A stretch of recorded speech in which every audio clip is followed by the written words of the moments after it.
Diz assim o texto a partir do verso 1 do capítulo de número 4 do Evangelho de Jesus, segundo escreveu João.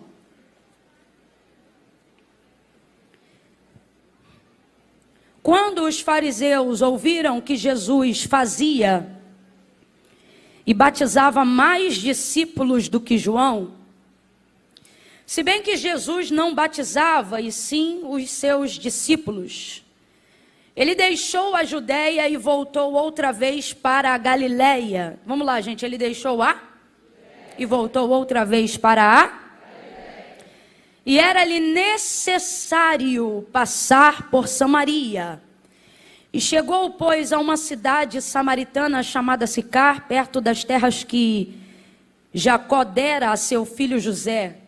E estava ali a fonte de Jacó. E Jesus, cansado da viagem, assentou-se junto à fonte, e era quase a hora sexta. Nisto veio uma mulher samaritana tirar água, e Jesus lhe disse: dá-me de beber. Pois os seus discípulos tinham ido à cidade comprar comida. E disse-lhe a mulher samaritana: como sendo tu judeu, pede de beber a mim, que sou mulher samaritana? Pois os judeus não se davam com os samaritanos. Respondeu-lhe Jesus: se tu conheceras o dom de Deus e quem é o que te pede, dá-me de beber, era tu que lhe pedirias e ele te daria água viva. E disse-lhe a mulher: Senhor, tu não tens com o que tirar e o poço é fundo, onde pois tem água viva? És tu maior do que nosso pai Jacó, que nos deu o poço, do qual ele próprio bebeu, e bem assim os seus filhos e o seu gado? E respondeu-lhe Jesus: todo aquele que beber desta água tornará a ter sede, mas aquele que beber da água que eu lhe der nunca mais terá sede. Pelo contrário, a água que eu lhe der fará brotar nele uma fonte de água que jorra para a vida eterna. E você diga amém por essa palavra. Glória a Deus. Eu creio que essa tarde é uma tarde de resposta, uma tarde de direcionamento. E eu vou procurar ser cirúrgica dentro daquilo que Deus confiou ao meu coração, porque todas as vezes que eu tenho a oportunidade de estar debruçada sobre João capítulo 4, a samaritana sempre ganha uma ênfase muito forte, porque nós temos com ela muita identificação, né? Acerca de algumas coisas, né? Por exemplo, como se manifesta sobre ela a graça redentora, muito antes da manifestação da cruz do Calvário, e tantas outras coisas, né? A gente acaba se assemelhando muito a ela. Então eu tenho aqui nesse texto, já por ser conhecido há algum tempo, né? Até aqueles que não são muito amantes do texto sagrado já ouviram falar dessa história pelo menos uma vez, né? Quem é que nunca ouviu falar daquela que tinha 5, que teve 5 e o 6º não lhe pertencia, né? Mas dessa vez, de ontem para hoje, o Senhor ele tem falado ao meu coração sobre dar ênfase ao que Jesus fez na sua condição ministerial diante dessa situação aqui. Então hoje a ênfase ela vai estar mais do que nunca, né? É tudo sobre ele, mas hoje mais do que nunca vai estar voltada para ele. Eu tenho pelo menos aqui umas 5 oportunidades de sermão, onde eu já pude fazer em cima desse texto, mas nunca uma tão específica sobre Jesus. Mas eu sinto que nessa tarde Jesus disse: eu quero que o meu povo faça exatamente como eu fiz nesse dia. E uma das coisas que ele fez, e certamente é a mais difícil de fazermos, foi ter deixado a Judeia naqueles dias para se dirigir à Galileia. Porque a Galileia era um lugar repetido, e você sabe que a nível de ascensão ministerial, Jesus sabia, através da sua onisciência, que ele só tinha 3 anos e meio para poder percorrer tudo o que precisava percorrer, fazer tudo o que precisava fazer e garantir que tudo seria estabelecido antes de ser assunto aos céus. O que mostra um dos princípios mais elevados do próprio Deus, né? O princípio do tempo. Até o Filho do Deus vivo, o Senhor de toda a eternidade, também tem prazo, também tem tempo.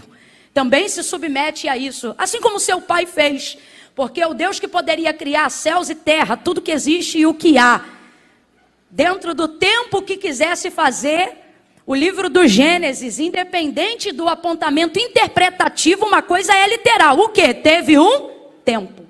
E um tempo onde o próprio Deus inseriu, ele se inseriu e determinou. Fez a mesma coisa acerca do princípio do descanso, mesmo não precisando descansar. Mas também fez isso porque ele é pedagógico, ele estabelece princípios dos quais não precisando também é capaz de fazer. Só para nos mostrar que está nos dando a graça necessária para fazer também, como ele fez. E aí aqui nesse caso é a mesma coisa. Então voltar outra vez para a Galileia requer passar por um lugar onde ele já havia passado. E chega a ser complexo para a gente tentar imaginar Jesus passar novamente por um lugar onde ele já tinha passado. Porque a gente normalmente só volta em lugares por dois motivos, basicamente. Primeiro, se a gente gostar. E o caso da Galileia não era só afinidade pessoal, porque gostar a gente vai ver em João 9, João 10 e João 12, que é quando Jesus deixa claro que retornava à casa de Lázaro, não por necessidade, mas porque os amava.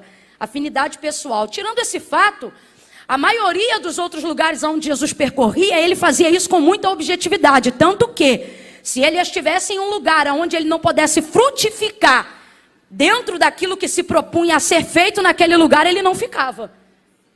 Porque Jesus é muito intencional, muito proposital e tudo isso por quê? Porque ele sabe que tudo isso está na regência de um tempo, está na regência de um prazo que mesmo sendo o Filho do Deus vivo, e como a gente aprendeu na escolinha bíblica dominical, mesmo sendo 100% homem, mesmo sendo 100% Deus, ele se mantém nesses princípios. Lembra quando Maria, sua mãe, diz para ele, olha, o vinho acabou, e ela está pedindo dele alguma coisa, e ele deixa claro algo acerca do prazo, quando ele diz, ainda não é chegada a minha. Se ele sabe qual é a hora chegada, sabe tudo que precisa fazer antes de chegar a sua hora. Jesus não tem o domínio para mudar as coisas do tempo no que tange a sua humanidade carnal, mas ele tem planejamento daquilo que ele vai fazer enquanto não chega a hora do que precisa definitivamente ser feito. Isso mostra um nível de coerência que não adianta, né? Pode ter unção, pode ter ministério, pode ter poder, pode ser cheio de Deus, pode ser cheia de Deus. Você pode falar em línguas de manhã, de tarde, de noite, pode ter promessa. A primeira coisa que Deus estabelece acerca de princípio para a vida é que tudo nessa vida tem um prazo. Eu estou colocando prazo ao invés de colocar tempo, porque quando a gente fala tempo, isso parece que coloca sobre a nossa vida um nível de margem onde a gente sempre vai ter tempo. Isso vai colocando em nós um tipo de ilusão, uma falsa esperança, que tipo assim, vai sempre dar tempo. Mas você me desculpa, hoje eu vim usar exemplo do próprio Filho de Deus, para dizer para você que quando Salomão, no auge da sua sabedoria, na inscrição do Eclesiastes, ele vai dizer que há um propósito e há um tempo determinado para todo propósito debaixo do céu. Ele não está querendo te dar esperança para dizer dá tempo. O que ele está querendo dizer tem prazo. Então adianta o seu tempo, agiliza o seu tempo, planeja o seu tempo. Então hoje, só para a gente entender, não estou querendo te apavorar, mas é necessário hoje aqui um despertamento. Deus não está dizendo você perdeu tempo, Deus só está dizendo você está se distraindo acerca do prazo. Então fica ligado, fica ligado, fica ligado. Camila, será que é assim? É assim. A Bíblia diz que a tribo de Issacar recebeu isso como se fosse um dom de Deus. Diz que eles dedicaram a vida deles desde o nascimento, desde a sua formação, para discernir os tempos e as estações.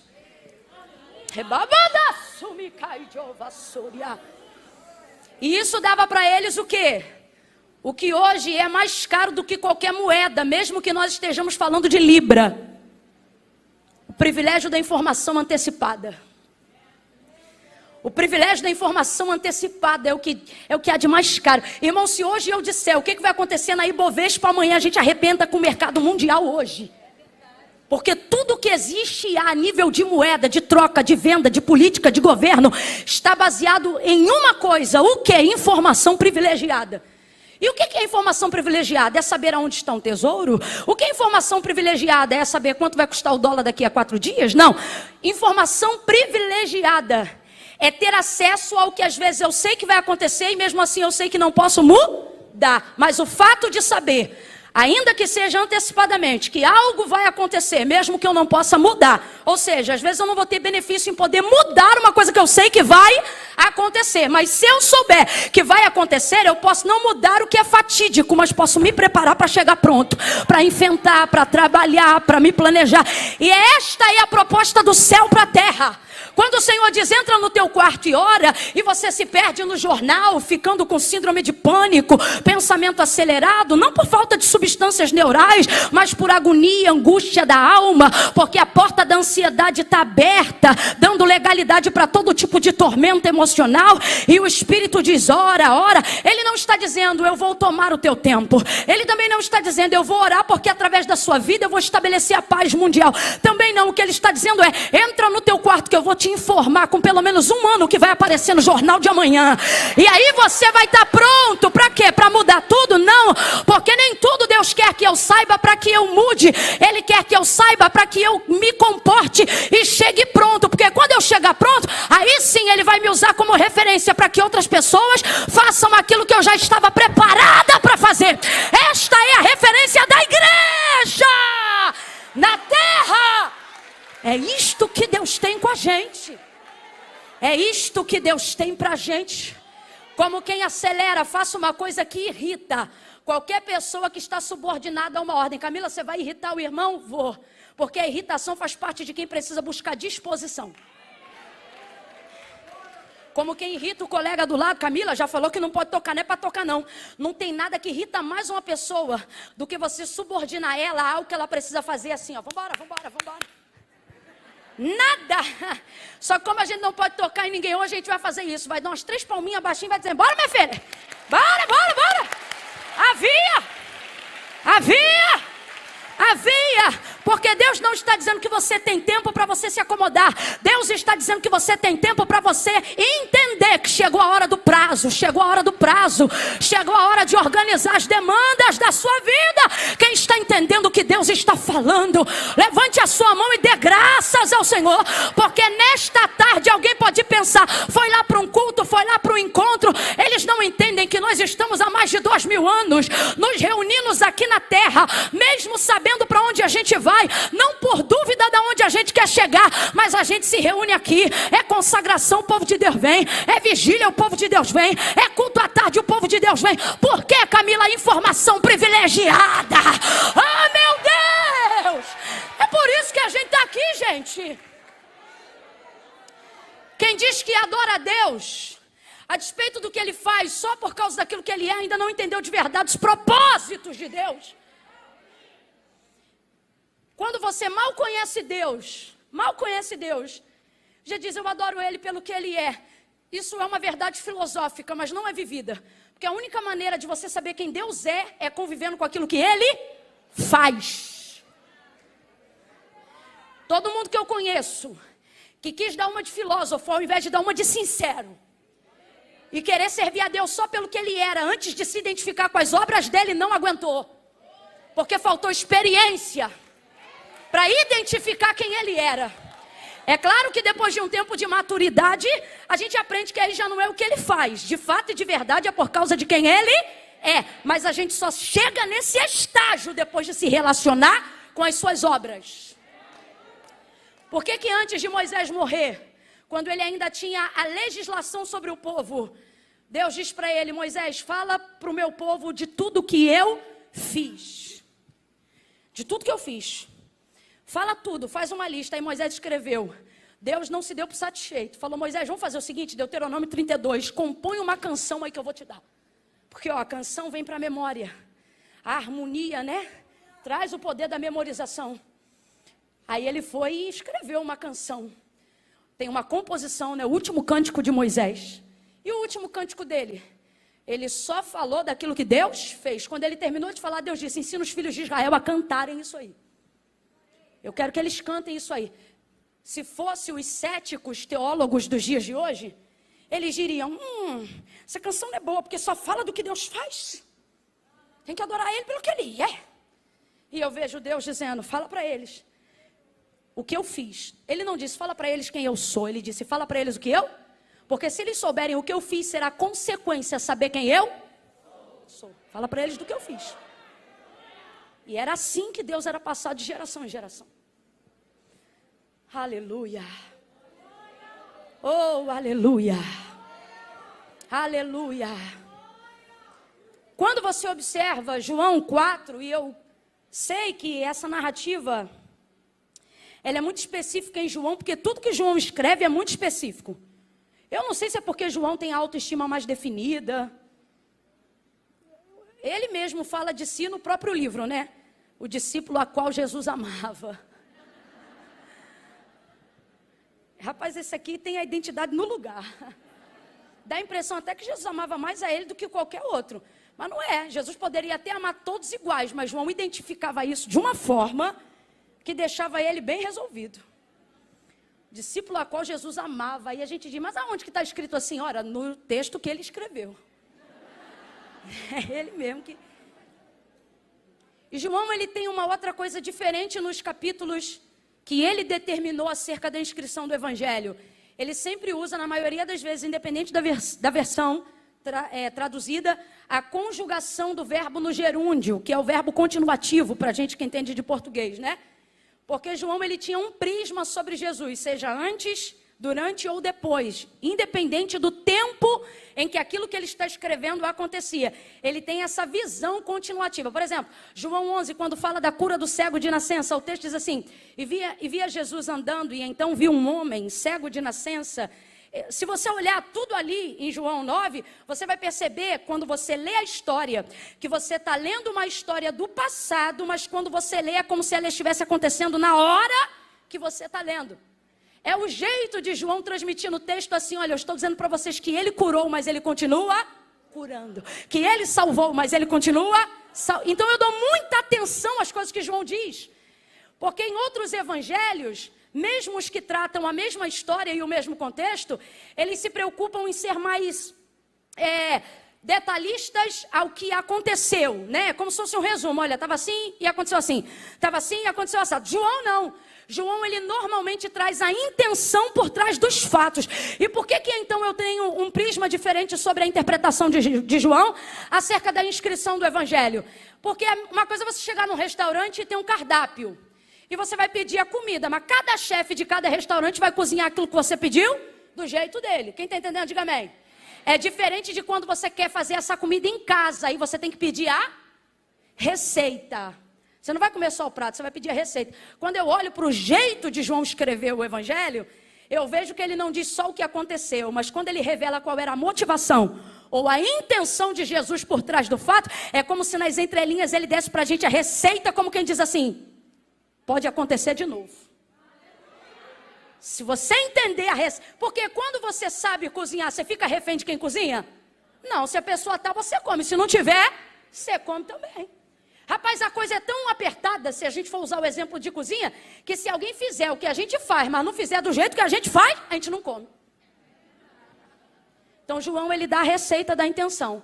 E qual é a receita da intenção? Isso aqui pode deixar alguém escandalizado. Mas a verdade é uma graça, a verdade é a graça escandalizadora que liberta, né?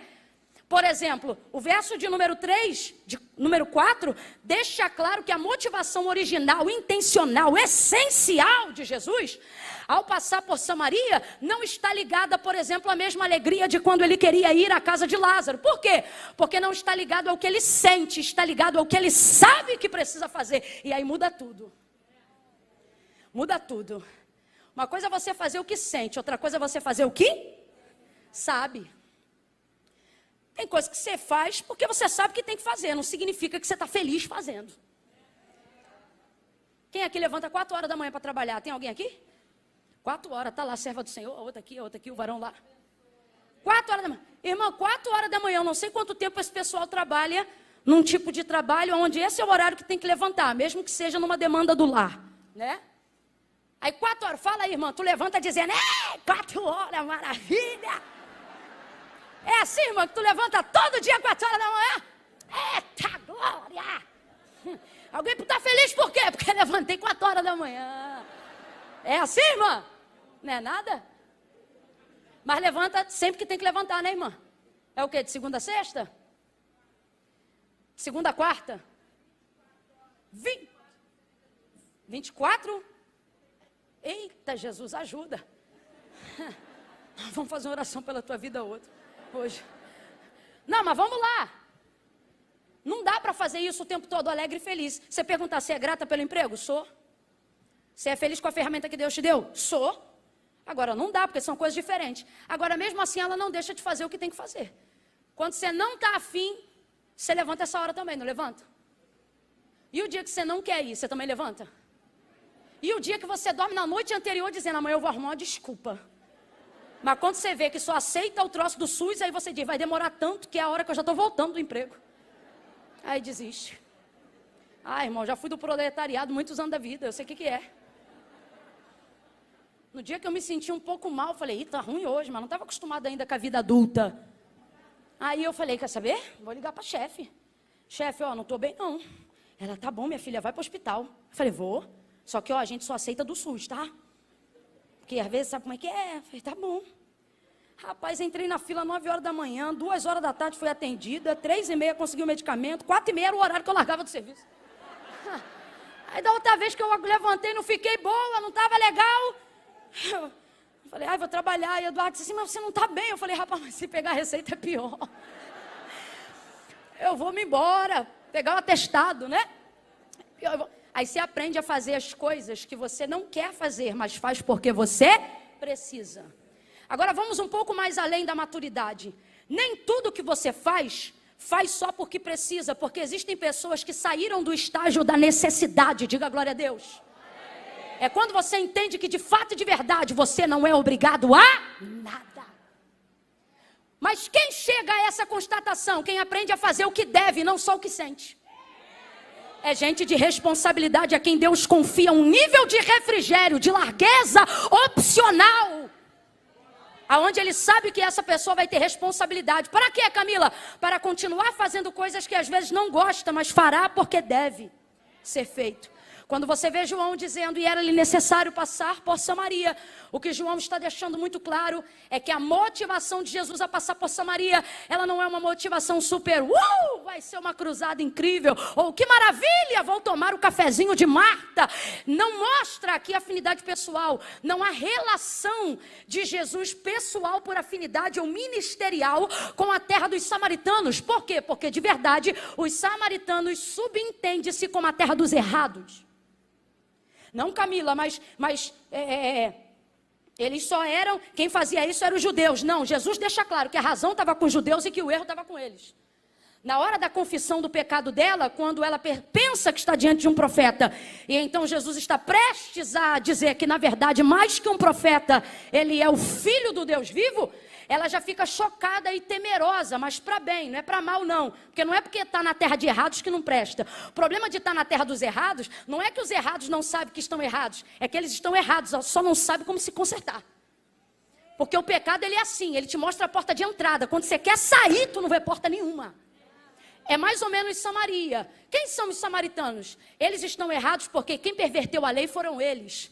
Eles estão errados porque quem miscigenou a raça foram eles. Eles estão errados porque quem decidiu construir ídolos constituídos por mãos de homens no mesmo monte onde o altar de Deus já existia por intermédio de Jacó foram eles. Quem decidiu sair de uma teocracia para uma democracia espiritual foram eles. Tanto é que quando ela decide, após a confissão do seu pecado, por auxílio de Jesus Cristo, né? Porque ele sabia que ela não tinha marido, sabia ou não sabia?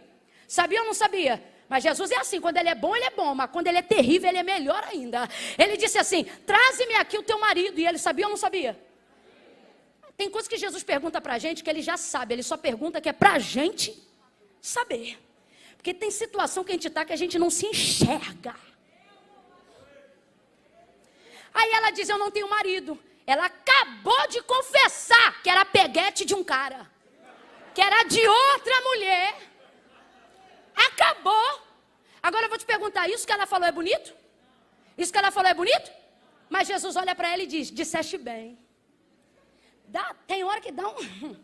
Você fala, rapaz, eu subo um monte, eu viro debaixo da cama, eu boto a boca no pó, eu estou quase comendo pó, para ver se há esperança. E o Senhor, quando estou na tua presença, Ele diz, desce. Hoje eu entendo por que Ele faz isso. Não é que Ele está dizendo desce mais no jejum, porque não tem mais para onde descer. Não é porque ele está dizendo desce na consagração que não tem mais para onde descer. Ele está dizendo desce, porque o mesmo lugar que queima o adúltero, o fornicador, o mentiroso, o assassino, homicida, os que têm orgulho da santidade também vão queimar lá, nesse mesmo lugar. Mas querendo ou não, dá uma revoltinha. Você diz assim, Jesus, não é brincadeira não. Estou com a vida toda no altar e o Senhor quando fala comigo é só um arroz. Parece pai e mãe, né? Quando a gente diz, tirei 10. Minha mãe nunca disse parabéns, ela dizendo, faz mais do que tua obrigação. Tu não trabalha, tu não faz nada, tu tem que estudar. Aí depois de dar o sermão, dizia, parabéns. Era um parabéns assim. Dá essa impressão, né? Aí a gente aqui tudo bonitinho e o tratamento às vezes é esse. Tá ela dizendo, acabou de dizer. Não tem marido, se não tem marido tá ficando com quem? Se não tem marido, quem está pegando quem? Mas Jesus não faz isso não. Jesus olha para ela e diz, disseste bem. Então eu vou perguntar de novo, entenda, o que ela falou foi bonito? Porque Jesus vê beleza de forma diferente da gente. Jesus não vê beleza no que ela está falando, Jesus vê beleza no que levou ela a dizer o que ela está falando. Por quê? Porque Jesus não vê beleza na oratória, Não, Jesus olhou para ela e disse, disseste bem, porque o que ela está falando não é bonito, mas a maneira como ela está manifestando é lindo. Por quê? É o quê? A verdade. Jesus ama a verdade no íntimo.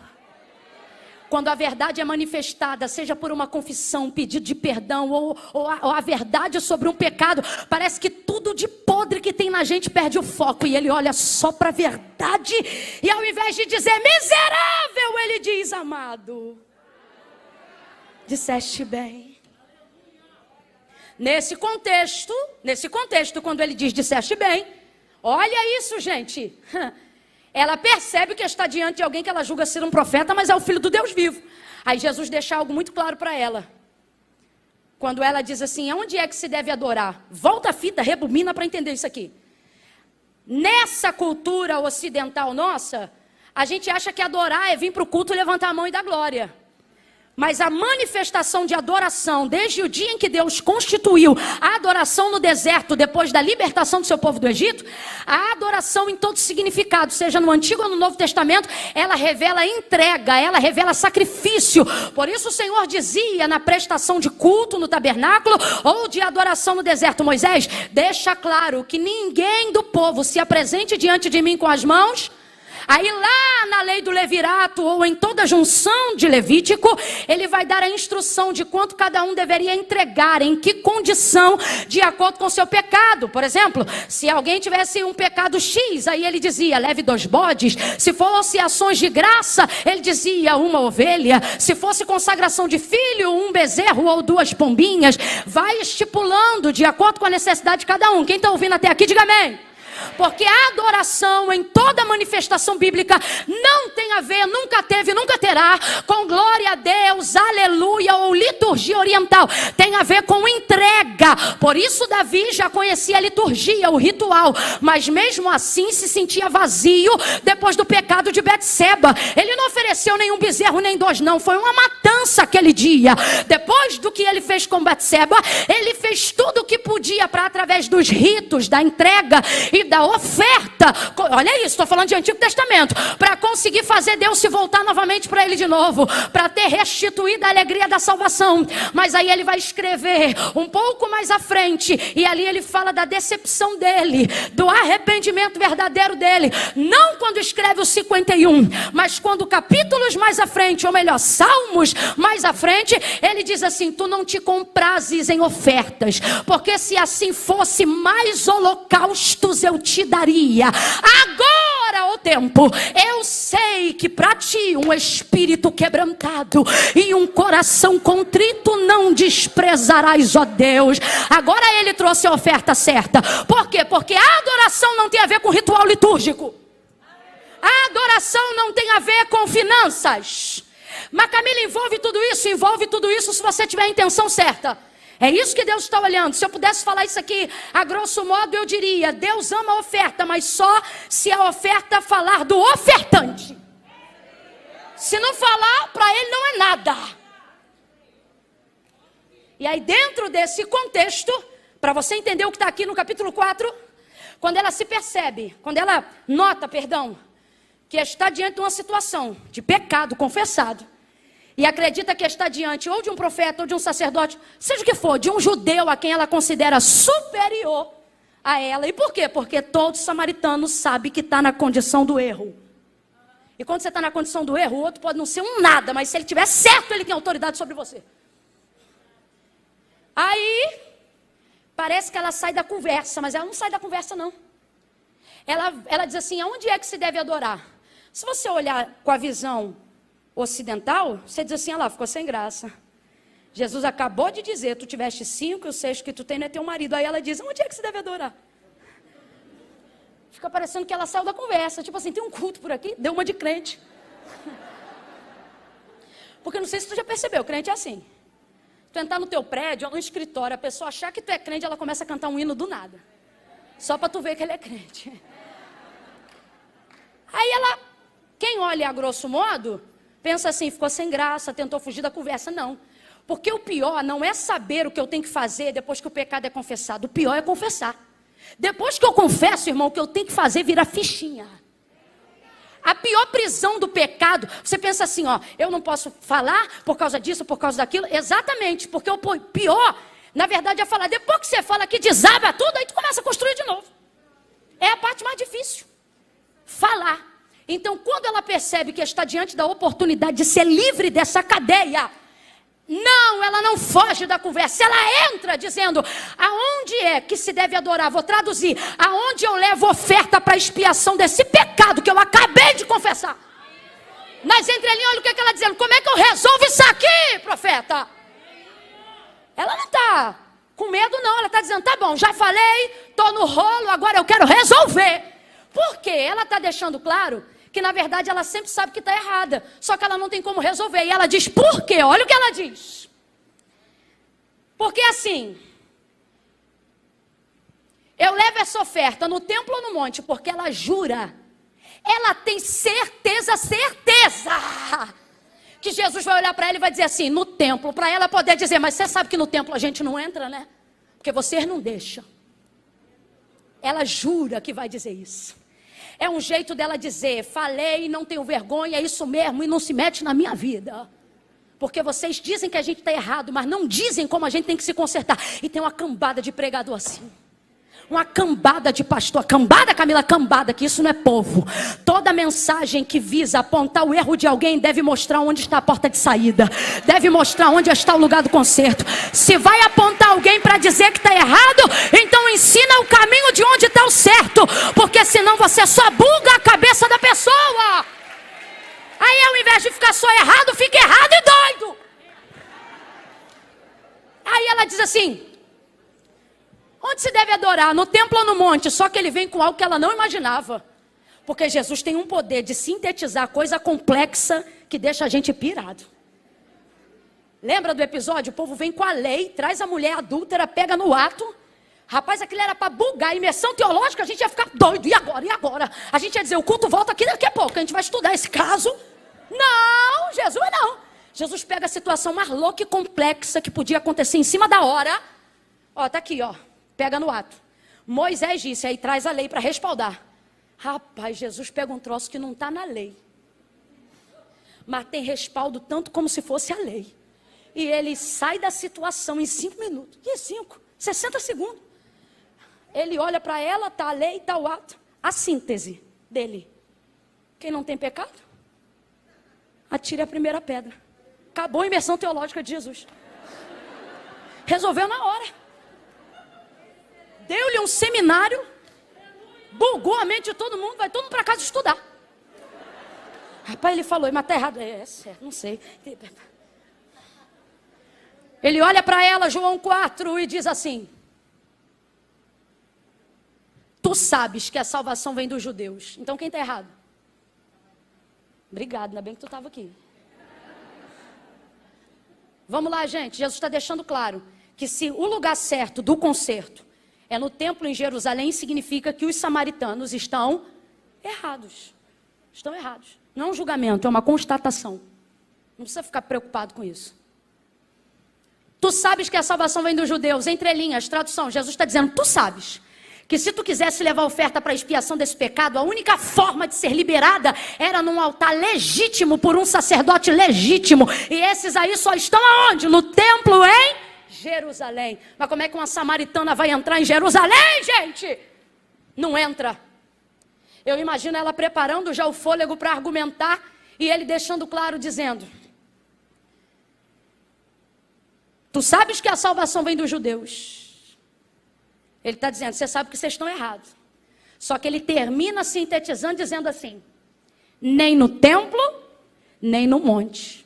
Porque ela diz, eu levo essa oferta onde? No templo ou no monte? O que ela está dizendo nas entrelinhas é isso aqui, ó. O que Jesus, está dizendo é isso aqui, ó. Filha, tu leva aonde? Ó a sinuca de bico dela. No templo tu não entra e no monte Deus não recebe. É isso que ela está querendo dizer. No templo eu sei que eu não posso entrar. E no monte sei que Deus não vai receber. Por que Deus não vai receber no monte? Porque Deus não divide altar quando ele tem altar legítimo. O mesmo altar que tem lá em cima do monte, lá em Samaria, é altar que está do lado de Moloque, é altar que está do lado de Baal, é altar que está do lado de Azera. E Deus não vai dividir isso. Se Baal tem seus amantes, Deus não. Deus não se submete. A gente tem que entender, irmãos, adoração com Deus é um negócio muito sério. Se ele não for a prioridade, ele não aceita ser mais nada. Não é que você coloca, a gente tem essa mania quando está pregando, né? De dizer assim para os irmãos, a gente coloca Deus aqui. Tipo, a gente dá para Deus 70%. Quem não dá para Deus 100% está iludido de que está dando alguma coisa. Porque se Deus não for prioridade, ele não aceita ser nada. Se ele não for primeiro lugar, ele não fica no segundo. Ou é o primeiro ou ele sai. No templo ou no monte? Aí Jesus responde, deveria ser no templo, mas no templo você não entra. No monte quem não recebe é Deus, mas vou resolver teu caso agora. Por que ele resolve? Porque você precisa de um sacerdote, eu sou o sumo. Olá, macando, vá, chore, ramaio. Tem coisa que a gente acha tão complexa. Você diz, eu tenho que ter dinheiro, eu tenho que ter plano de saúde. Aí Jesus está dizendo, você só precisa de mim. Eu sou o que você precisar que eu seja. Na hora que você precisar que eu seja. Qual é a situação dela? Pecado. Qual é a situação dela? Libertação. O que ela precisa? Ser alcançada. No templo ela não entra. No monte Deus não recebe. Aí Jesus está deixando claro que vai perdoar os pecados dela agora. Mas como não tem novilho? Como não tem bode? Como não tem altar? Como não tem templo? Aí Jesus deixa muito claro. Você precisa de um sacerdote, eu sou o sumo. Você precisa de um cordeiro, eu sou imaculado. Você precisa de um templo. Lembra quando ele olhou para o templo e ele disse, eu derrubo e construo em 3 dias? Ele está dizendo, eu sou a morada que você precisa habitar. Sabe o que ele está dizendo? Eu sou tudo que você precisa que eu seja. Mas não sou no templo e não no monte. Eu sou aqui para todos aqueles que se arrependem verdadeiramente. Para todos aqueles que descem verdadeiramente. Ele olha para ele e diz, nem no monte, nem no templo. Mas a todos aqueles que o adorarem em espírito e em verdade. Ele está dizendo, pode não ter nada na mão, mas se tiver no coração, eu vou patentear a tua oferta. Vou legitimizar o sacrifício. Vou te dar um banho de sangue e vou te promover. Imediatamente no mundo espiritual, ela é transportada do império das trevas para o reino do Filho do seu amor. Aleluia. Quem é essa mulher? Bispo T.D. Jakes usa uma analogia que eu nunca mais vou esquecer. Ela é a chave em Samaria. Por quê? Porque Jesus não está tratando só com ela porque tem uma obra na vida dela, mas porque ela é a chave que abre a porta para alcançar todos os samaritanos. Para quê? Para cumprir-se uma profecia dita pela boca de Isaías, aonde messianicamente ele determinava que não só os termos de Israel, mas até as regiões de Tiro e Sidom, e também a província de Sicar, a quem Deus saberia que já estaria deplorável nos dias de Jesus, seria também alcançada pela manifestação da glória do Filho de Deus aqui na terra. Jesus vai estender o mapa. Agora volte ao verso de número 4. João revela tudo isso quando diz assim, e era-lhe necessário. Sabe o que significa? Vai acontecer algo estrondoso, vai acontecer algo maravilhoso, vai ser apoteótico, vai mudar os planos no meio do plano, porque o plano era só passar, e passar dita muito rápido, só que o texto diz que naquele dia Jesus ficou ali mais uma noite e um dia. Porque tem coisa que a gente só sabe como começa, mas depois que a gente obedece, a gente não tem noção. Jesus tem uma obra específica. Por que ele deixa a Judéia? A motivação que o fez deixar a Judéia não foi por plano do que ele iria fazer em Samaria. Quando você tem prazo, você não empurra nada. Você faz as coisas porque devem ser feitas, mesmo quando você não estiver sentindo coisa alguma. Vida com Deus, vida devocional, hábito, rotina, só funciona quando você para de agir só de acordo com o que você sente. Me irrita a quantidade de crente que conhece a palavra de Deus e que sabe que a Bíblia afirma que o coração do homem é o quê? Mas por que você só faz o que sente? Ah, se eu sentir, eu perdoo. Ah, se eu estiver sentindo isso, se eu estiver sentindo aquilo. Fé não é sobre o que a gente sente, fé é sobre o que a gente... Por isso que a gente faz mesmo quando a gente não... Porque a gente é crente. Era-lhe necessário. Por que era lhe necessário? Era necessário porque tinha que passar por Samaria? Não. Era necessário porque tinha que deixar a Judéia. E já que o destino final era a Galiléia, o jeito mais rápido de fazer isso era passando em Samaria. Qualquer judeu que saísse da Judéia para ir para Samaria fazia obrigatoriamente uma viagem de 6 dias. Quantos dias? Porque ele tinha que dar toda uma volta no entorno de Samaria. Para quê? Para não ter que topar com nenhum samaritano. Porque judeus e samaritanos não se comunicam. Jesus vai para Galiléia. Eu quero que você frise isso. Já estou caminhando para concluir. Frisa isso na sua cabeça. O destino final era o quê? Qual era o destino final? Abre essa boca santa por baixo da máscara. O destino final era? Galiléia. Jesus vai passar por Samaria porque isso derruba a viagem em 3 dias. E Jesus não tem tempo para ficar perdendo com coisa que está acontecendo, não. Tem gente aqui que está em situação onde no meio tem uma pendência e você quer dar volta. Jesus está dizendo, passa no meio. Aonde? Bem na pendência e resolve. Por quê? Porque isso atrapalha a viagem. Ah, mas quero chegar no destino final. Às vezes chega no destino final, mas chega arrebentado. Por quê? Deixou uma pendência lá no meio. Ah, Camila, mas o problema nem é meu, não foi nem eu que entrei nisso. Igual Jesus, você acha que ele entrou em problema com o samaritano? O Filho do Deus vivo chegou na paz. Ele era só amor, mas agora vai entrar para resolver um problema que não foi ele que criou. Porque chamado e ministério tem a ver com isso muitas vezes. Não é sobre você entrar para terminar o que você começou, mas é entender que tem coisas que você não começou, mas a pergunta não é, vou resolver porque comecei. Não. A pergunta, a colocação na verdade é, não importa quem começou, se Deus me deu poder para resolver, eu vou lá. Você está entendendo? Não foi ele que começou, mas estava sobre ele o poder para resolver. E por que ele deixa a Judéia? A Judéia foi onde a obra de Jesus foi mais profícua, antes do Calvário. Eu vejo aqui na Judéia a alegria do Jesus Deus e do Jesus homem. Por quê? Porque o Jesus Deus está no tempo certo, fazendo a coisa certa do jeito certo. E o Jesus homem está alegre, cumprindo a chamada no lugar certo, ao lado de um amigo que preparou o caminho para ele chegar onde chegou. Nesse episódio. Sabe o que eu vejo aqui? Eu vejo um Jesus que sabia que ia ter cardo, ia ter fardo, ia ter luta, ia ter traição, mas está no epicentro de um daqueles momentos onde tudo está funcionando coordenadamente e perfeitamente. Tem amigo, tem batismo, tem pregação, tem salvação, tem reconciliação, tem alegria, tem comunhão. Está perfeito. Está perfeito. É Jesus e João. Para pensar hoje nesse culto. Se ao invés de nós que estamos aqui, a gente anunciasse um cartaz e dissesse assim, imersão teológica. Aonde? No deserto da Barra. Aonde? Na Ipã. Aí você olhasse, dirigente do culto, João Batista, pregador, Jesus de Nazaré. Mano, ia ter gente pendurada nesse lustre aqui. Pense num lugar onde João e Jesus estão fazendo a obra no mesmo tempo.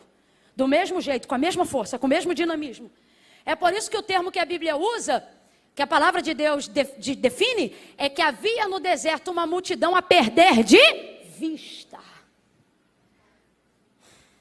Sabe como é que era quando Jesus e João Batista estavam juntos batizando? Se eles decidissem falar alguma coisa, a cada 50 compartilhava-se o que falava e essa voz ia reverberando, sem retorno, sem microfone. Então toda a palavra era dita pelo menos 50 vezes. Pensa no poder. E nem tinha batismo do Espírito Santo não, estou falando só ali, ó.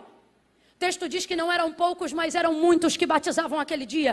Eram tantos e a coisa cresceu a tal ponto que agora quem batiza são só os discípulos.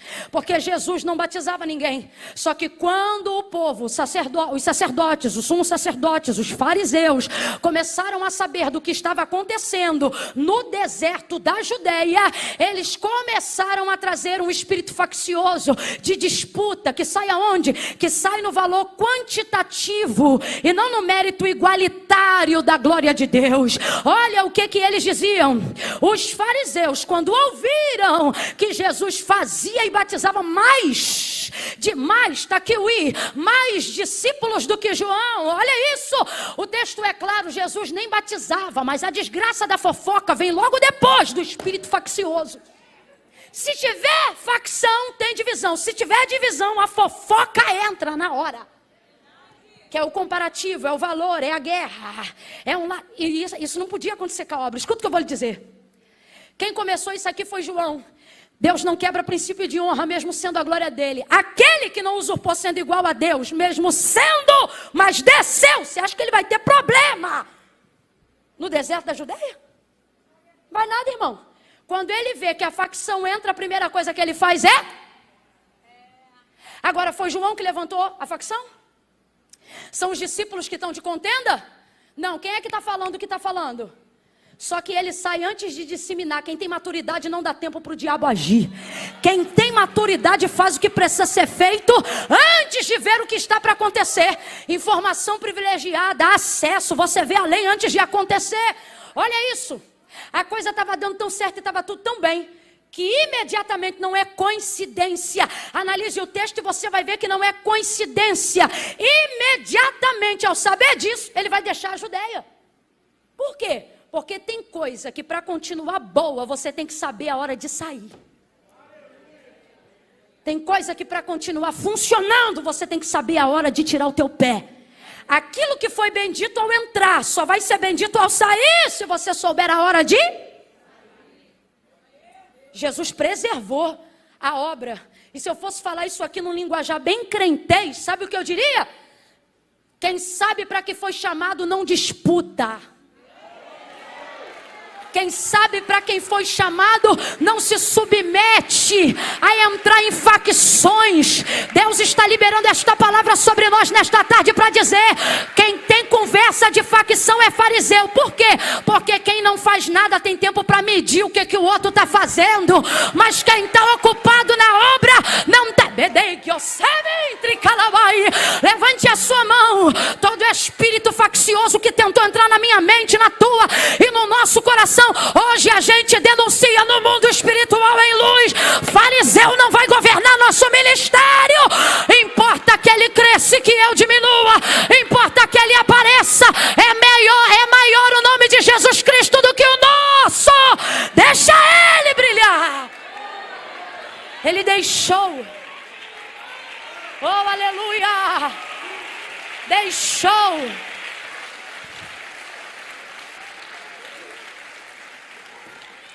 Deixar uma coisa, irmão, que não está dando certo é mole. Quem é pastor é que vai saber dizer isso aqui.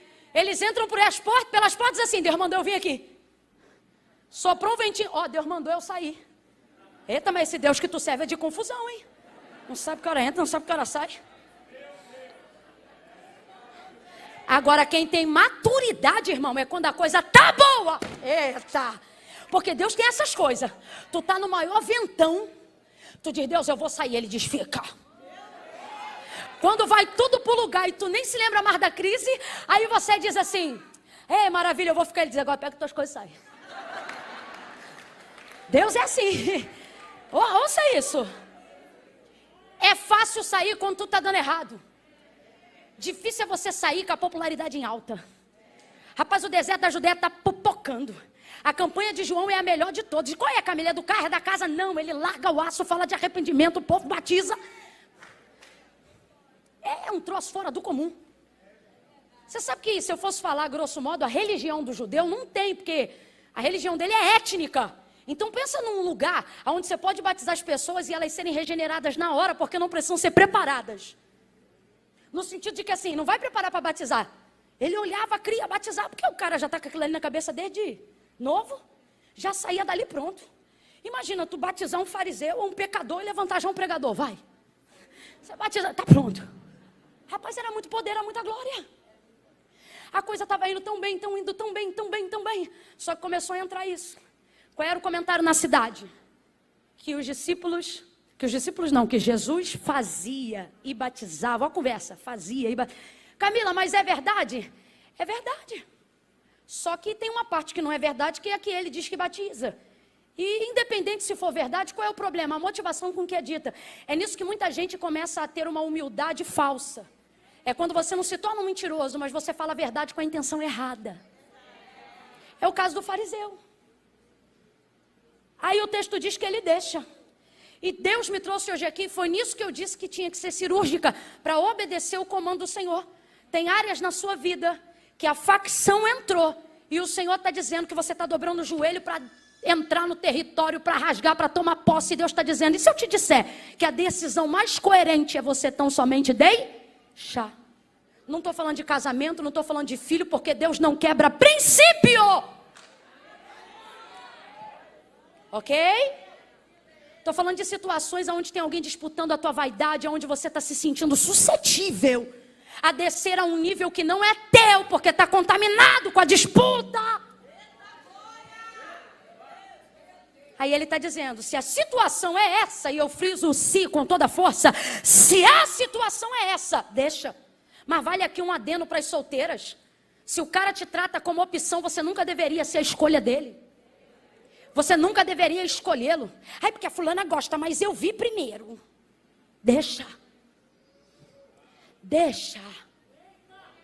Se está convivendo igual no caso da samaritana, com alguém que não é teu, não adianta trazer foto para botar no altar da IPAM. Não adianta vir para a oração para dizer, ai, é meu, eu amo. Trabalho de consagração à tarde, libertação lá na igreja da minha cunhada. A gente pipocava direto 3 horas da tarde. Era aquele culto que se a gente pecasse, a gente não ia para o culto, porque Deus falava. E não tinha esse negócio de processo não, meu irmão. O profeta olhava para você, apontava na tua cara, contava o teu pecado na frente de todo mundo, e ainda dizia assim, não é assim? A gente ainda tinha que falar, foi verdade. Era assim, eu sou dessa época. Aí daqui a pouco tá a gente no final do culto, tinha mesa, pedido, oração, saí vai de fé para fé, de lugar para lugar. Aí veio uma moça no final do culto, não foi, mãe? Botou na minha mão. Falou, ora por esse homem aqui. Deus falou, não ora não, que não é dela não. Na hora. Falou, não ora não, que não é dela não. Tá querendo fazer comigo igual fez Balaão. O rei fez com Balaão. Eu olhei para ela, botei a foto assim, virei, botei a mão na cabeça dela e falei, santo Deus. E comecei a clamar pela vida dela, liberta ela, guarda, e em amor, não foi em julgamento não, é para ela entender que aquilo não era dela, para Deus dar graça para ela,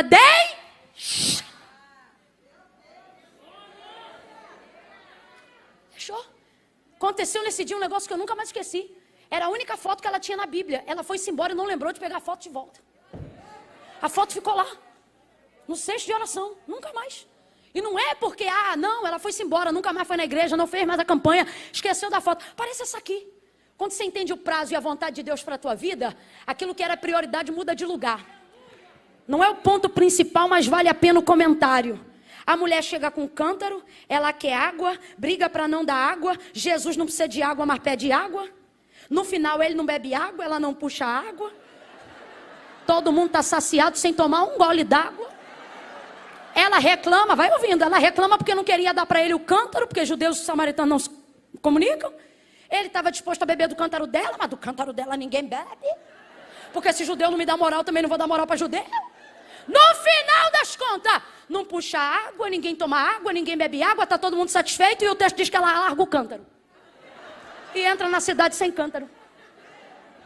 Se você entender o tempo, você vai ver que as prioridades mudam.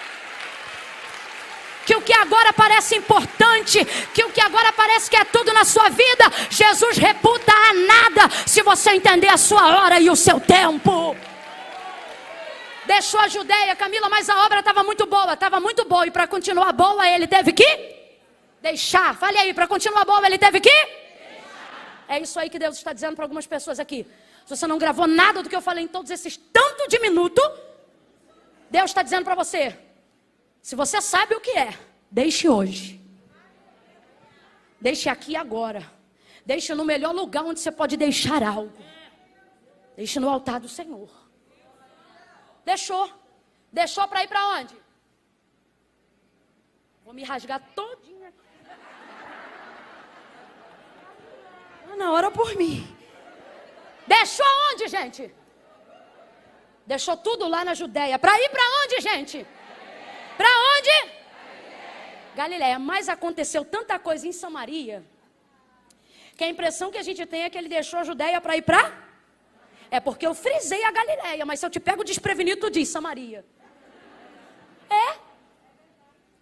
De tanta coisa que aconteceu em Samaria. Agora, geograficamente falando, preste atenção que isso aqui é interessante entender.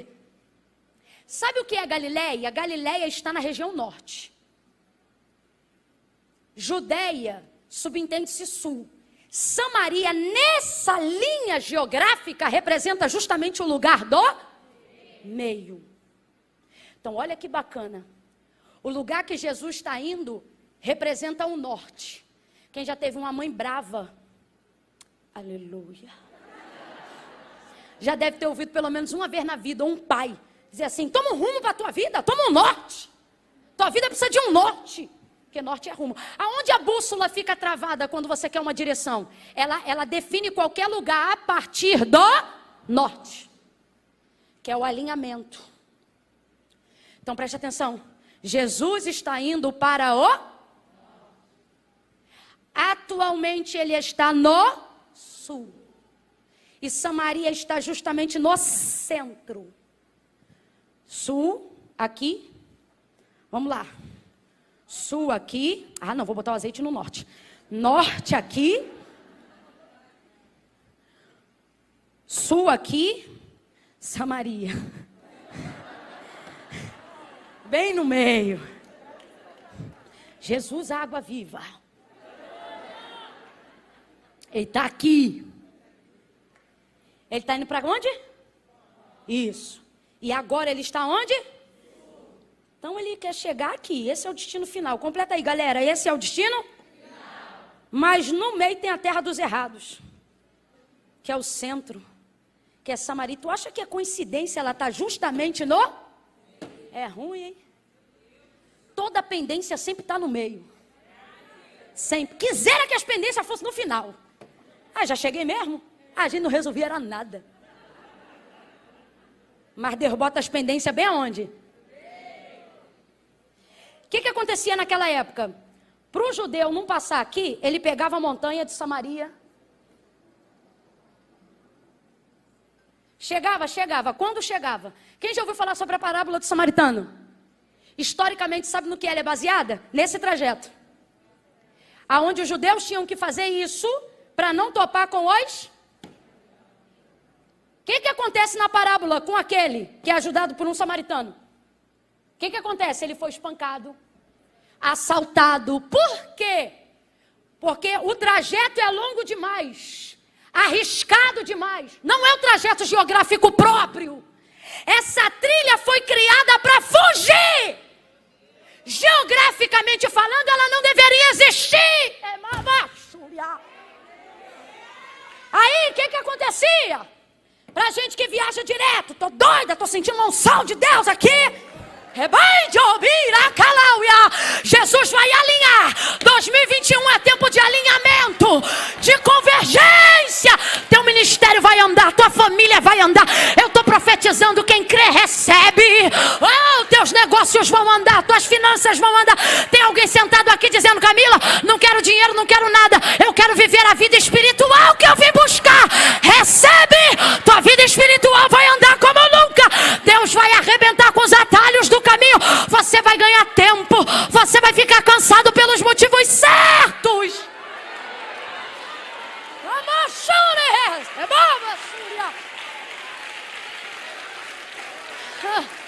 Aí o que acontecia? Como é que eu faço minha mala para viajar? Minha mala é estratégica. Eu conto assim, ó. Quantos dias eu vou ficar fora? 4. Que eu não fico mais do que isso longe do meu marido de jeito nenhum. E nem ele de mim. Se emendar, se tu me veio em um lugar, mas pode ter certeza que ou ele já mandou passagem para eu ir nele, ou eu já mandei passagem para ele ir em mim. Que, ó, tem que se encontrar. Aí, vamos supor, se eu tenho uma viagem para 4 dias, eu faço 4 mudas de roupa pronta. Essa é do primeiro, essa é do segundo. Eu não tenho esse negócio de troco isso, se acontecer, vai acontecer. Eu odeio mala pesada. Faça ali, ó, pá, pá, pá. Tum. Uma de translado, outra. Ah, isso aqui é jeans, a mesma que eu vou, eu venho. Eu não sei o que, não sei o que. Resolvi. Porque eu sei quanto tempo eu vou passar. Porque dependendo de onde eu vou, ainda mais agora, que cada quilo de bagagem excedida é 25 conto, isso é mais caro que a picanha. Eu não vou dar mole, não. Irrita. Rapaz, o povo que paga a nossa passagem vende coxinha. Borda toalhinha. Faz feijoada final de semana. Aí tá. Vou fazer a mala. Por quê? Se eu for com muita bagagem, isso gera peso na vida. O que o povo acontecia? Você faz uma viagem de 3 dias, é uma mala. Você vai fazer uma viagem de 6, já é outra mala.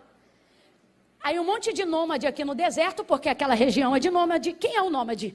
Ele não é nem de Samaria, nem de Jerusalém. Ele vive do que cai aqui no deserto. Quem está entendendo o que Deus está falando? Sai daqui e vai cheio de carga, cheio de bagagem. Por quê? Porque não vai comprar nada aqui, não vai beber nada aqui, não vai passar na lojinha de conveniência que tem aqui. Então ele leva água de casa, comida de casa, roupa de casa, tudo de casa. E ele pensa, tô bem, tá nada, tá pesado. Tá com a carroça enorme. Aí quando ele vai chegando nessa rota aqui que é a da fuga, os nômades estão olhando. Se tem, olha que loucura, gente. Isso aqui é pura geografia e história com H, não é com E, não. Pega um livro de história e de geografia, você vai ver essa realidade no entorno do deserto de Samaria, do Monte Samaria. O que acontecia? Como os nômades viviam em tribos, em famílias, como se fossem ciganos da região, se passasse alguém com pouca carga, não valia o lucro do assalto. É muito trabalho para pegar, mas se viesse com muita bagagem, aí valia.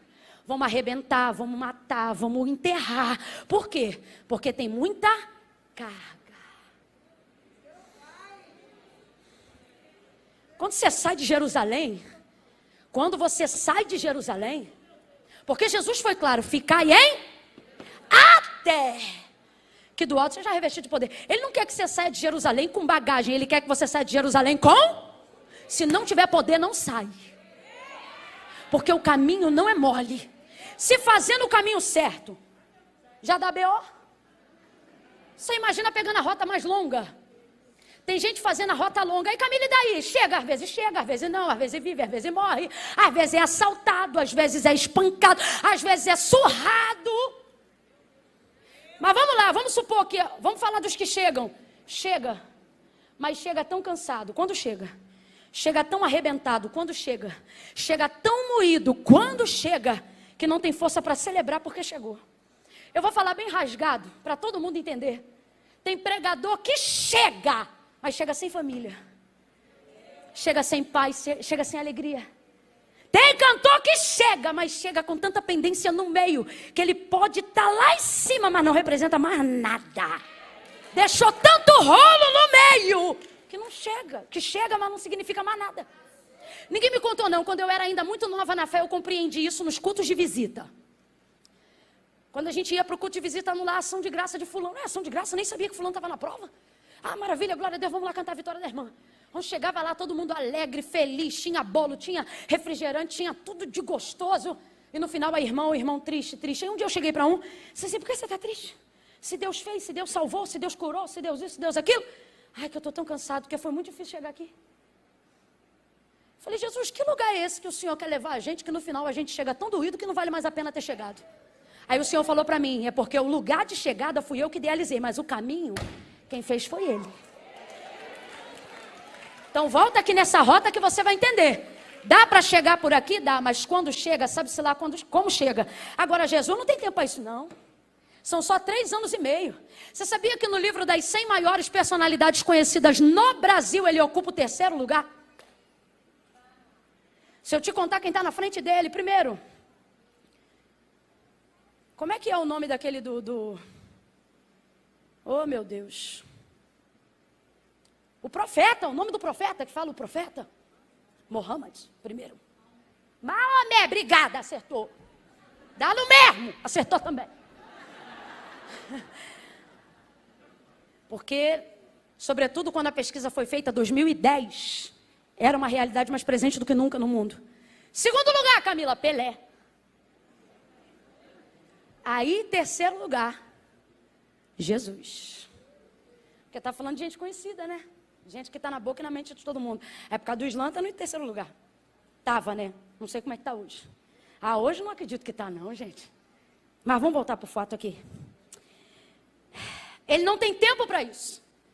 Porque pode ter gente na história hoje de nome mais conhecido do que o dele, mas ninguém fez o que ele fez. E outra, quantos anos Pelé teve para construir carreira? Quanto tempo Maomé teve para construir? Quem você conhece que em 3 anos e meio... 3 anos e meio tu não termina nem a faculdade direito. 3 anos e meio virou um mundo de cabeça para baixo. Tá girando até hoje. Não tem tempo. Aí o que ele faz? Necessário. Por quê? Porque ministério não é só sobre o que eu gosto de fazer, mas sobre aquilo que eu devo fazer. Vai ser necessário? Vai ser necessário. Tá felizão, Jesus? Não posso afirmar como é que ele estava, mas posso afirmar que João, pelo menos segundo a perspectiva dele, colocou Jesus na posição de alguém que necessitava. Vai ver, foi do próprio João e não do próprio Jesus. Fato é, ninguém queria passar por lá. Tanto que Jesus sabia que eles não estavam preparados para esse momento que inventou lá na hora. Inventou não, mas disse para eles, vai comprar comida na cidade. Porque não estavam prontos para ver o que ia acontecer ali agora. Tem gente que anda contigo, mas não está pronto para viver o nível que Deus quer te levar. De vez em quando tem que dar um perdido. Ai, estava onde? Estava por aí, estava por aí.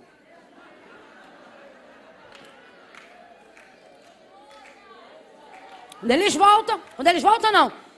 Foram comprar comida. Jesus então senta. Eu vou fechar aqui, prometo, é o último tópico. Jesus senta. E o texto diz por que ele sentou. Porque ele chegou como, gente? Cansado. Chegou cansado. Está muito cansado. Para a palavra de Deus dizer para um homem que andava mais de 13 quilômetros, aproximadamente 13 quilômetros por dia, dizer que ele está cansado é porque ele estava muito cansado. Chegou cansado, mas nem é Galileia, é Samaria. E é aqui que você começa a entender a necessidade de descansar. Por que muitos ministérios, casamentos, empresas, vidas espirituais estão naufragando? Porque a logística da nossa mente funciona assim: quando eu chegar, eu descanso. Você projeta fazer tudo o que precisa ou deseja fazer depois que você chegar. Quem já perdeu a hora do almoço e depois perdeu a fome porque decidiu só comer depois de terminar uma coisa que já estava fazendo? Geral. Aí chega uma hora que você não tem mais fome, você só tem dor de... Porque o estômago já cerrou, mas o cérebro está ali, ó, latejando. Eu não sei quem inventou, não dá para eu levantar aqui um estudo emocional, não sou psicóloga clínica, só falei desse jeito para você achar que eu estudei psicologia, mas também não estudei. Mas é um efeito recompensa de que tudo que eu fiz, que eu sou, que eu quero, só é válido depois que eu chego onde eu quero. Aí as coisas passam a ter prazer e passam a ter significado. Só que vamos lá, nos últimos 7 anos, depois desse movimento coaching motivacional, emocional, aonde se tem dado mais valor para a alma, para a mente, para as emoções do que nunca antes, a gente começou a perceber. Você quer ver? Eu me lembro. A primeira linha do coaching apareceu dizendo assim, nada contra, tá? São só dados. De verdade, nada contra mesmo.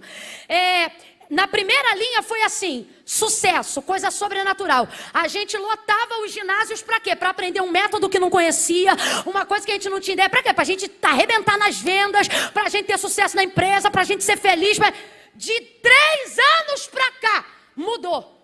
Agora a ideia é rotina, hábitos, paraná. Por quê? Porque começamos a entender que como a vida é uma jornada, o ideal não é você esperar para ser feliz, mas ser feliz enquanto vai para lá. Sim ou não? É a melhor maneira, é a mesma coisa. Quando Deus chamou Abraão para sair da terra dele e ir para uma terra que ele ia mostrar. Ele disse para Abraão qual era a terra? Ele disse para Abraão qual era a terra? Era a mesma terra que o pai queria chegar, era a promessa antiga Canaã. Mas Deus falou para ele? Não, Deus não falou para ele não.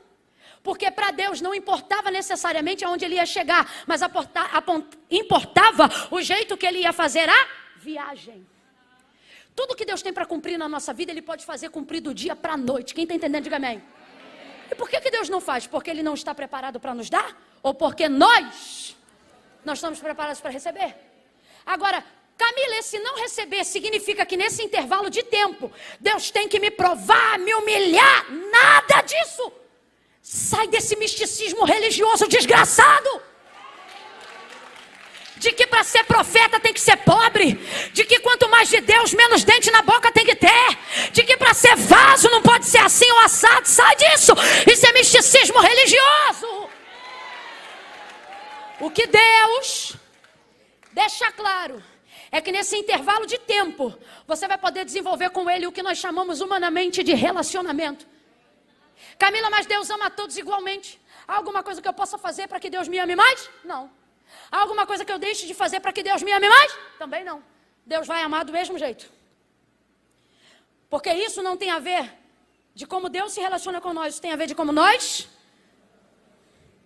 Então, Camila, o amor de Deus por todos é igual? Igual. A oportunidade salvífica é igual? Já foi, totalmente. Eu digo já foi porque já é. Agora, a maneira como cada um se relaciona com Deus não depende de como Deus serve Ele. Depende de como Ele serve a Deus. O que eu estou dizendo? Quando Deus chama Abraão para sair da terra dele e ir para a terra da promessa, vamos dizer assim, Deus podia trazer a terra, se quisesse, para Abraão onde ele estava. Só que Deus vai fazer com Abraão algo que Ele quer fazer com todo mundo a quem Ele quer dar o destino da jornada. O quê? Ter ele no trajeto. Por quê? Porque a alegria não é chegar lá para dizer eu tenho. Porque isso não é garantia de que você vai continuar tendo. Quantas pessoas você conhece que tiveram promessa, Deus cumpriu, mas não tem mais o Deus que cumpriu? Fala a verdade, fala a real. Por quê? Porque não souberam fazer com Deus relacionamento enquanto iam para lá. Você quer ver? Eliseu prometeu a Sunamita um filho. Ele disse, tu conceberás e darás à luz a um filho em cabo de 1 ano. Ela teve um filho, sim ou não? Quando a gente acredita que o menino tinha ali quase 12 anos de idade, que era o tempo que ele podia sair para ir para o campo, para o trabalho do pai, o texto diz que nesse dia o menino morreu. Agora eu te pergunto, é responsabilidade de Eliseu ressuscitar o menino? Não, ele disse que o menino ia nascer. Nasceu ou não nasceu?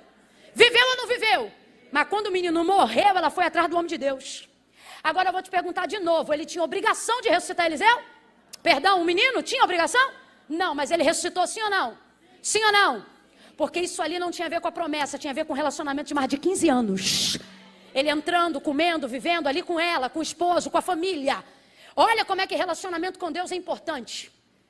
Ter a garantia de que algo que Deus falou vai cumprir não é o melhor.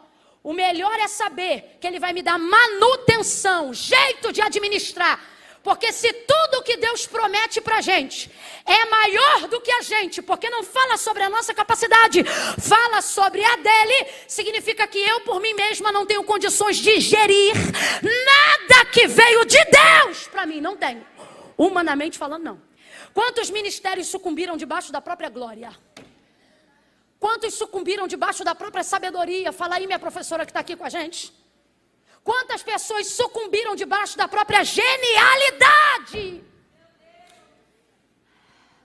Gente que a gente olha e não reconhece mais. Não porque não tem, mas porque mesmo tendo não é mais. Por quê? Porque se Deus te deu algo ou falou que vai te dar, é algo muito grande, é algo que nem cabia em você. Mas é Ele que faz caber, Ele que dá o jeito dele. Então veja, o negócio não é você chegar. O negócio é você saber o que faz depois que chega. O negócio é você saber se você teve no tempo que andava relacionamento o suficiente para agora fazer disso uma vitória e não um peso. Porque quantas pessoas vivem hoje debaixo de um peso? Porque estão tendo que suportar sozinhas aquilo que Deus disse que era junto. Por que Moisés está num vale com o povo? Canaã é subida e o Senhor diz, eu vou fazer eles herdar. Sabe o que Deus está dizendo? Vou fazer vocês subirem daqui para a terra terra de Canaã. Mas Moisés diz, se a tua presença não for, deixa... Sabe o que ele está dizendo? Eu prefiro ficar aqui nesse vale, aonde tem a tua presença, do que ali em Canaã, aonde o Senhor não habita. Aí Deus diz assim, olha isso, Deus diz assim, Moisés, então tá bom. Minha presença vai contigo para te fazer descansar. Sabe o que Deus está dizendo? Nem coluna, nem nuvem. Só você vai saber que eu estou. Moisés vai? Não. Porque ele não dá conta desse povo rebelde sozinho. Aí ele diz assim, se a tua presença não for conosco, não nos faça sair daqui. Tempo de relacionamento. É isso que determina. Sara fica maravilhada, porque quando ela vê o leite saindo, é que ela descobre que o Deus que deu o filho também deu o leite. Porque quando Deus diz, vou dar o filho, você só pensa no filho, não pensa na manutenção. Quando alguém diz assim, vou dar o carro, tu esquece do IPVA, do seguro, tu esquece até que tu não tem garagem. Tu esquece até que não tem carteira. Só que Deus está dizendo, se fui eu que te prometi uma coisa, eu não sou igual o pai que faz o filho e larga. Ele está dizendo, não, quando eu te prometer o filho, eu vou te dar leite. Se eu te prometi o carro, eu vou te dar uma casa com garagem. E se eu te prometi o carro, eu vou te dar o combustível. Ai, Camila, é que eu estou num vento, é porque foi você que comprou. Porque quando é Deus que dá, Ele traz manutenção àquilo que Ele entrega. Volta para o texto e a gente vai encerrar. É que a terra aqui é muito fértil, pastora Fernanda. Aí a gente fica assim jorrando, perde a noção das coisas. Mas a mensagem é prazo, vamos terminar no prazo.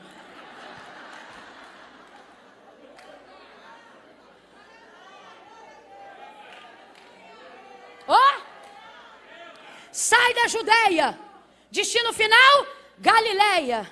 Mas no meio Samaria, a terra dos errados, lugar da pendência.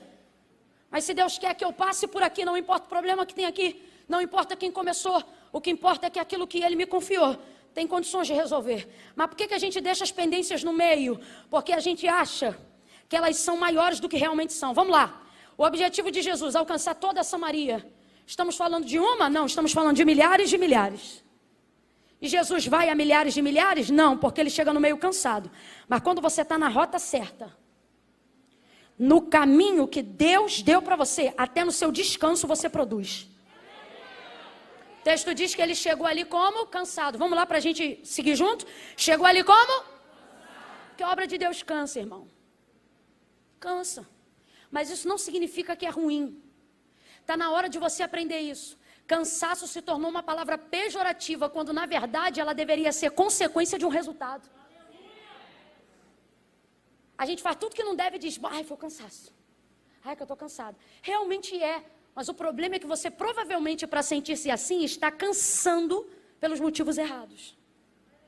E o problema não é cansar. Porque quem aqui já deitou num dia que conseguiu fazer tudo o que tinha para fazer e sentiu cansaço, e ao invés de sentir tristeza, sentiu orgulho? Falou, eita rapaz, eu já arrebentei. Eita que eu sou uma mulher pau, mulher maravilha, sabe de nada. Quem já sentiu isso? Qual foi o homem que tinha um cronograma de um dia que parecia ilógico, mas você deu conta, fez até o que não estava no plano, quando você deitou na cama, você disse, rapaz, eu sou macho, vou te falar. Ficou? Porque o problema não é ficar cansado, o problema é saber o que está nos, qual é o motivo do cansaço. Jesus chegou cansado, mas ele está triste? Está acabado? Está desistido? Vai cumprir o ministério agora. Cansado. Chega e senta no poço. Por quê? Porque o cansaço não revela quem eu sou. Ele só manifesta como eu estou. Está na hora de você entender definitivamente. Já ouviu isso 1001 vezes, vai ouvir de novo. Que como você está não tem poder determinante de sobre quem você é. Está cansado, mas ainda é Jesus, irmão. Está cansado, mas é o Filho do Deus vivo. Está cansado, mas está na rota certa. Está cansado, mas está no lugar certo, na hora certa, fazendo a coisa certa. Aí ele senta no poço, na fonte. A mulher é a única que ele precisa alcançar para alcançar os milhares. Agora, se ele chega ali e diz, nossa, estou tão cansado, ainda tem que salvar essa cidade toda. Ele ia ter força? Mas vê, quando você está na rota certa, Deus faz com que aquilo que você está buscando chegue em você. Quando eles... eu vou liberar essa palavra, quem entender, receba. Aquilo que você está buscando vai te achar em 2021. Aquilo que você está buscando vai te achar neste ano. Ele chega, senta na beira do poço, e o texto diz, alto do meio-dia, nisto vem uma mulher samaritana pegar água para beber. E ele sentado ali como estava sentado, ficou. E começa a conversar com ela. E ela naquela conversa, através de uma única pessoa. Por quê? Porque de fato, como diz T.D. Jakes, é verdade. Ela é a chave. Ela é a chave. Isso aqui é um princípio. Você olha a demanda da pendência, do meio, do que tem para fazer, você pensa, não vou fazer, que isso é muita coisa. E o Senhor está dizendo, se você só começasse, eu ia te mostrar que você não vai fazer isso tudo, você só vai fazer uma coisa. E isso vai ser o suficiente para sair botando tudo no lugar. É o caso dele com essa mulher. Olha o que a Bíblia diz, que o pecado entrou no mundo por um. E quantas pessoas foram necessárias para ele sair do mundo? Só um. Deus está dizendo, eu não preciso fazer esse monte de coisa que você está pensando, não. Eu só preciso que você, na sua condição de unidade, esteja onde eu quero, do jeito que eu quero, na forma que eu quero. E eu vou te mostrar que isso tudo que você acha que é um montão de coisa, vai como se automaticamente resolvesse, só por você estar posicionado aonde você deveria. Sentou no poço, a mulher veio, ficou maravilhada, aconteceu tudo isso que a gente disse no início. Ela volta para dentro da cidade gritando, maravilhada, vim de ver de trás todo mundo. Por quê? Porque o testemunho dela era escandaloso. Ela disse, vim de ver de todas as coisas que ele tem me dito. Ele tem me dito todas as coisas que eu tenho feito. O que é que tu faz? Está com o marido dos outros. Ele te falou isso? Falou, quero conhecer esse homem. Foi todo mundo.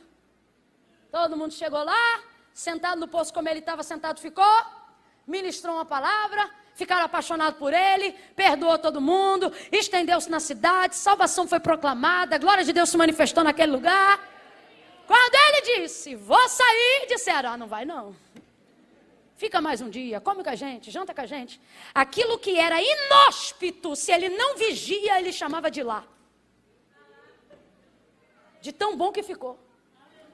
Do nada acende uma fogueira, queima um negocinho, traz um pão tostado. Daqui a pouco alguém lava o pé dele, traz uma toalha. E ele diz, vamos embora. Ele diz, não, eu tenho para mim que aquele hino antigo da Assembleia de Deus nasceu aqui. Aquela coisa dos assembleianos de cantar assim, fica, Senhor, já se faz tarde. Não toca não quando você cantar não, pastor. Tens meu corpo. Não, senão você vai catar aí, ó, até. Porque eu vou mudar de tom toda hora. Não é porque o senhor não sabe tocar, é que eu vou tocar. Faz em mim morar da permanência. Aí os samaritanos diziam, fica, Senhor.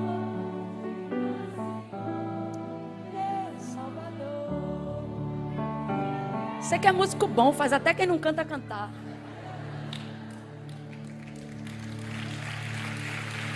Aleluia.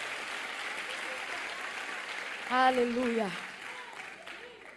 Ai, Camila, eu tô cansado. Você acha o quê? Que era imersão, não era surf não. Era imersão.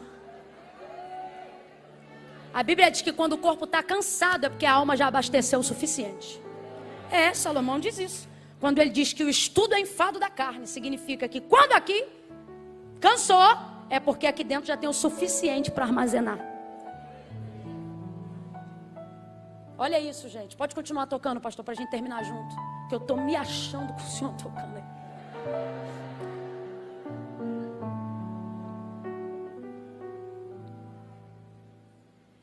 Nosso problema é que a gente acha que só tem recompensa no final.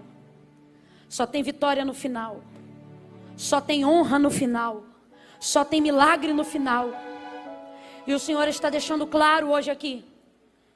Não deixa a sua ânsia de chegar no final roubar de você a experiência do durante. Porque é isso aqui que faz você chegar aqui. E ao invés de dizer cheguei, você vai dizer vive.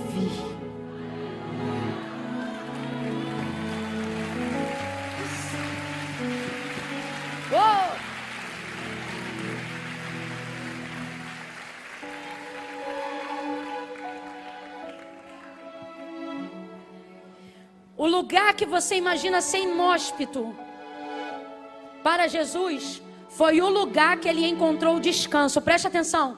Você não precisa descansar no final, porque você já chegou. É aqui que você precisa descansar. Aonde, Camila? No meio. Olha para mim. Deus me trouxe hoje aqui basicamente para dizer: você não precisa desistir, você só precisa descansar. Só que você não reconhece o lugar do descanso. Por quê? Porque nele tem uma pendência. Como é que eu vou descansar com esse problema no casamento, Camila? Como é que eu vou descansar devendo tanto que eu estou devendo, Camila? Só que Deus está dizendo: neste lugar da pendência, você vai ver um poço. Nesse lugar da pendência, você vai identificar a água. Nesse lugar da pendência, eu vou te mostrar. Assim diz o Senhor nesta tarde para alguém: que este lugar que parece inóspito não é só problema. Aí também tem amigos, aí também tem comunhão, aí também tem fogueira, aí também vai ter lava-pés, aí também vai ter água, aí você vai encontrar casas, aí você vai fazer amigos. Mas se você só quiser chegar, você vai perder isso aqui. Israel só queria chegar, os hebreus só queriam chegar e não entenderam o que Deus estava fazendo no deserto. Josué e Caleb entrou, já estavam de idade, mas estavam maravilhados. Caleb pronto, sabe por quê? Parece que eu vejo Caleb numa cadeira de balanço. Isso sou eu que estou falando, tá? Uma cadeira de balanço. E os netos, os filhos, os netos, os sobrinhos chegando, dizendo: e aí, vovô, como é que foi? Conta aí pra gente como é que foi. Ele não contava o dia que chegou. O dia que chegou era o final da história. Ele contava como é que saiu água da rocha. Ele contava como é que era pegar maná de manhã cedo. Ele contava como é que o vento soprava do Oriente e no dia que Moisés tocou na água, ela abriu. Ele contava sobre como a glória trovejou no Sinai. Vovô, isso tudo foi em Canaã? Não, foi bem no meio, enquanto a gente vinha pra cá. Não despreze o meio, não despreze esse momento da vida. Não fique pensando que este lugar que hoje você precisa descansar é o lugar da derrota. Ele está dizendo: é nesse ponto da vida, é neste ponto da vida que eu vou te dar paz em meio à guerra. É neste ponto da vida que você saberá o que é a paz que excede todo entendimento. Se tem alguém que enquanto eu pregava identificava o meio de alguma história, fica de pé do teu lugar num salto de glória. Oh, fica de pé. Não despreza esse meio, não. Levanta de mão livre, bota a bolsa na cadeira. Ninguém vai mexer em nada, não, eu tô vendo aqui. Fica tranquilo.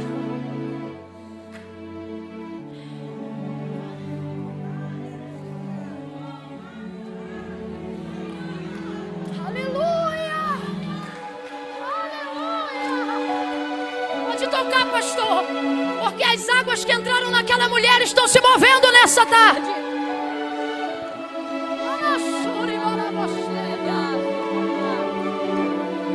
Você diz: eu só vou ter paz quando a promessa cumprir. Eu só vou ter... E aí você vai negligenciando o meio, achando que tem que dar volta, criando rotas de fuga, tentando fugir das demandas, tornando difícil o que deveria ser mais simples do que você imagina. Mas o medo faz você fugir do lugar certo. Ah, porque vai dar muito trabalho. Como é que eu vou pedir perdão? Como é que eu vou fazer isso? E o Senhor está dizendo: você não vai fazer isso, quem vai fazer isso sou eu. Eu só preciso que você esteja na rota certa, no lugar certo.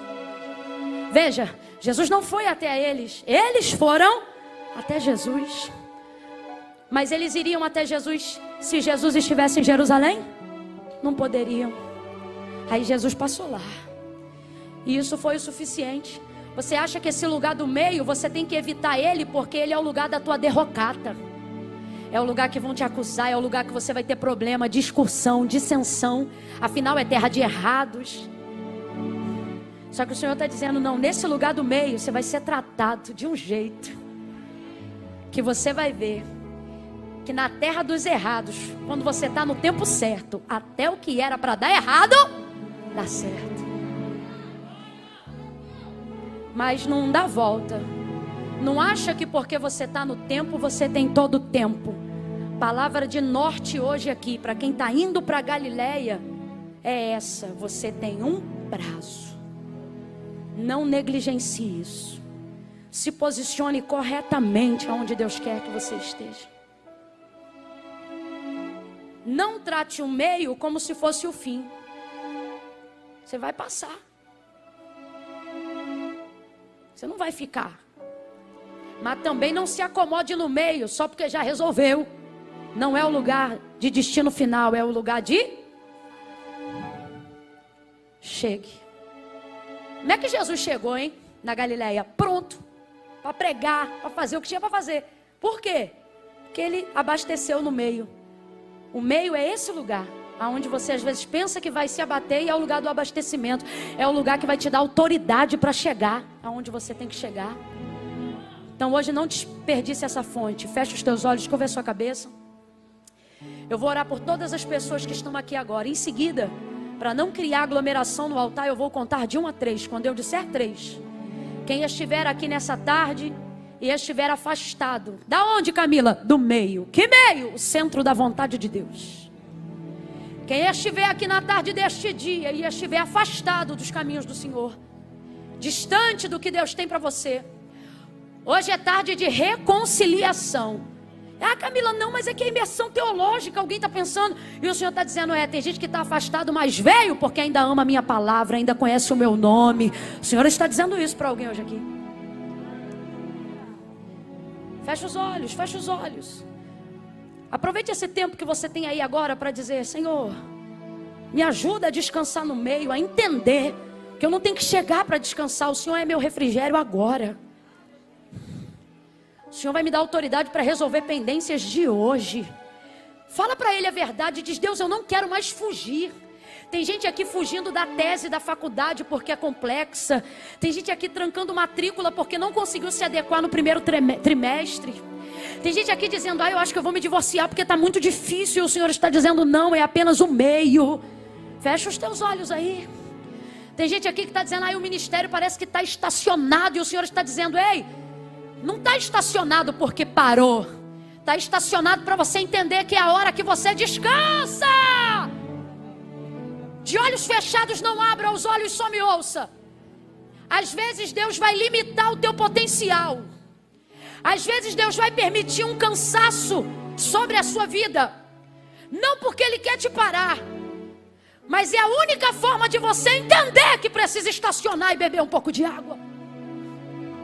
Então não é que você não pode, é apenas Deus dizendo, essa não é a hora que você caminha, essa é a hora que você bebe água. Fecha os olhos. Eu ministro, Senhor, essa palavra sobre a tua igreja na autoridade do nome de Jesus Cristo. A começar pela minha vida e de todos esses que estão no altar comigo agora, Pai, no nome de Jesus. Sobre cada ouvinte dessa palavra, seja aqui presencialmente ou pela internet em algum trecho dessa palavra.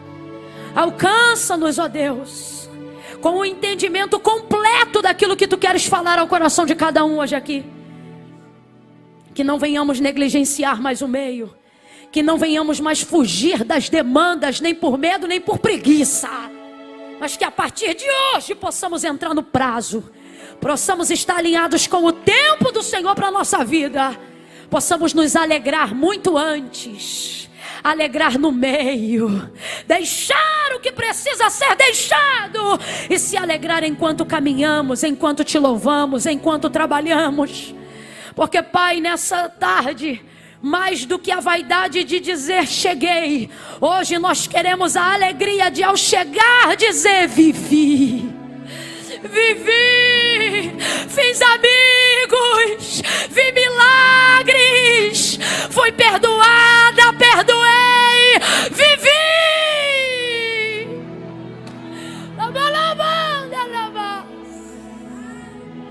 Ministrei, fui ministrada. Ajudei, fui ajudada. Lavei e fui lavado. Andei e descansei. Puxei cadeira para os outros, outros puxaram para mim. Servi, fui servido. Oh Deus, elimina agora a crise de ansiedade. Elimina agora a ansiedade da alma. Fecha toda a porta porta de legalidade aberta pela ansiedade de chegar, de conquistar, sem avaliar as consequências da caminhada. Há poder no teu nome, há poder no teu sangue. Cobre-nos com teu sangue nessa tarde. Dá-nos discernimento.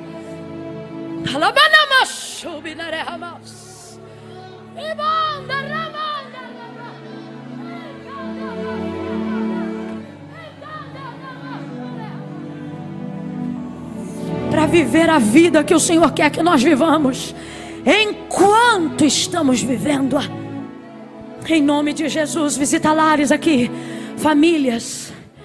Eu te peço, visita a Samaria de cada um hoje aqui, Senhor. Visita a nossa Samaria. Em nome de Jesus, eu te faço essa oração. Pai, agora, Senhor, eu te peço, Espírito Santo, convence quem sabe que está afastado, quem sabe que está desalinhado, quem entrou hoje aqui pensando que tinha todo o tempo do mundo, mas o Senhor trouxe hoje aqui para dizer: hoje é o prazo vigente, é tarde de salvação, de reconciliação. Oh, faz isso, Deus. Manifesta o teu Espírito Santo com poder de convencimento agora pela tua palavra. Eu oro ao Espírito agora, em nome de Jesus. Espírito, a IPAM é tua. A IPAM é tua. Aonde houver alguém pela internet ou aqui ao vivo, Senhor, traz para a tua presença agora, no nome de Jesus. Eu vou contar de 1 a 3. No 3, quem está afastado dos caminhos do Senhor, quem se diz desviado da casa de Deus, quando eu disser 3, vai levantar a mão direita o mais alto que puder. Quem puder, né? Vai levantar. Só no 3, tá bom? Quando eu disser 3. Todo mundo que já serve ao Senhor, é salvo, abençoado, vai ficar de mãozinha amarrada. Como eu sei que quando Deus está na igreja é difícil, a gente levanta a mão e dá glória. Amarra a mãozinha aí, aonde você estiver agora. Você só vai, eu vou dizer 3. Os meninos vão adorar o Senhor. No 3, só vai levantar a mão quem sabe. Camila, tudo isso aí foi para mim hoje. Eu peguei a rota separada, eu me arrebentei no caminho. Camila, eu tentei fugir porque eu achei que era grande demais. Tudo isso aqui. Camila, eu estava numa situação que eu não queria deixar. Camila, Deus me trouxe hoje aqui para resgatar minha alma de novo. Então preste atenção. Camila, eu sou crente de uma igreja aqui perto. Posso levantar a mão para receber oração? Não. Eu disse não. Só vai levantar a mão quem está afastado, quem se diz desviado, quem conhece Deus, poder de Deus, glória de Deus, palavra. Eu não aguento não. Você diz assim: não, é que eu estou desviado. Tu não é desviado. Desviado não frequenta culto. Desviado vai embora e não dá nem tchau. Que raio de desviado é tu? Que tu fica sabendo de um evento sábado 10 da manhã a 4 da tarde, e você diz: eu vou lá porque Deus vai falar comigo. Que desviado, o quê? Tu é crente. Mas a pergunta é: como é que tu é crente e ainda não é salva? Porque, Camila, dá para ser crente e não ser salvo? Dá. O que não dá é para ser salvo e não ser crente. Porque nem todo crente é salvo, mas certamente todo salvo é crente. Você diz assim: não, Camila, é que eu vou porque eu gosto, sabe? Que gosta, tu ama. Sabe como é que eu sei que tu é crente? Tu conhece o nome de um monte de santo, mas quando a coisa aperta, tu chama o nome de um só. Tu é crente. Não, Camila, então eu vou te falar a verdade. É porque eu tenho umas coisas aí para resolver. Depois que eu resolver, eu vou. Esse é teu problema. Você acha que vai chegar no final e vai resolver. Deus está dizendo: essa pendência está aqui no meio e nós vamos resolver hoje. Não, Camila, que a minha situação é um pouquinho mais enrolada, é que eu tenho um tico-tico no fubá. Vai levantar a mão você, o tico-tico e o fubá. Vai levantar a mão geral. Porque presta atenção, você não resolve primeiro para servir a Deus depois. Você entrega a sua vida a Jesus primeiro e Ele te ajuda a resolver o depois. Quem conhece a minha história sabe, eu vim para a igreja com a bermudinha de 2 palmos, tênis do baile, barriga de fora e camisete do piu-piu. Não tente imaginar a cena, que depois do banho de sangue não tem nem memória. Por que eu não aceitava, não entregava a vida para Cristo? Porque o culto era no domingo e o baile era quando? Sábado. Sábado eu estava onde? Domingo eu estava onde? Igreja. Aí no sábado eu, ó. E domingo? Oh, meu Deus, eu não presto mesmo. Eu não, sinceramente. Aí eu dizia assim, Senhor, o Senhor é tão sério para mim, o Senhor é tão importante. Isso toda arrebentada, largando o aço no baile, descendo até o chão.